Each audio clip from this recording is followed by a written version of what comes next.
Sveiki! Es esmu Dace Krieviņa no fitnes kluba Atlētika. Šodien lauzīsim mītu par to, ka ilgstoši skriet uz skrejceliņa pulsu 220 ir labi.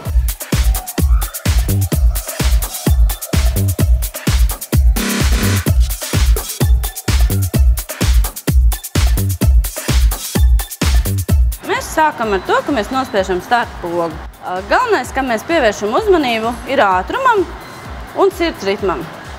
Sirds ritmu mēs varam redzēt mazā lodziņā uz ekrānu. Tam ir jāpievērš uzmanība. Lai redzētu sirds ritmu, mēs varam rokas turēt virsū uz metāla plāksnītēm, kas ir pieejams uz katru kardiotrenažieru, vai arī mēs varam iegādāties savu pulsu jostiņu vai īrēt recepcijā, jebkurā fitnes klubā Atlētika. Tad palielināties pretestībai palielinās arī sirds ritms. Jo mēs lielāku slodzi liekam, jo mums sirds ritms ir lielāks. Atkarīgs no mūsu mērķa mums vajadzētu ievērot, kādā sirds ritma diapazonā mēs strādājam.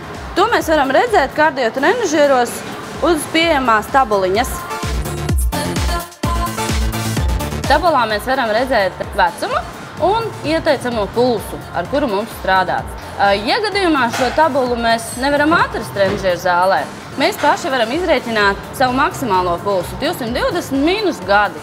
No šī maksimālā pulsa mēs izrēķinām savu darba pulsu, vai nu 65%, vai nu arī 80%. 65% no maksimālā pulsa, tas ir vidējais intensitātes pulss. Ja mēs vēlamies samazināt svaru, vai arī mums nav bijusi iepriekšējā fiziskā sagatavotība, tad mēs varam sākt tieši ar šo pulsu. Pamazām varam pāriet uz 80%. 80% pulss jau ir intensīvāks, un šo pulsu vajadzētu dozētos daudzumos.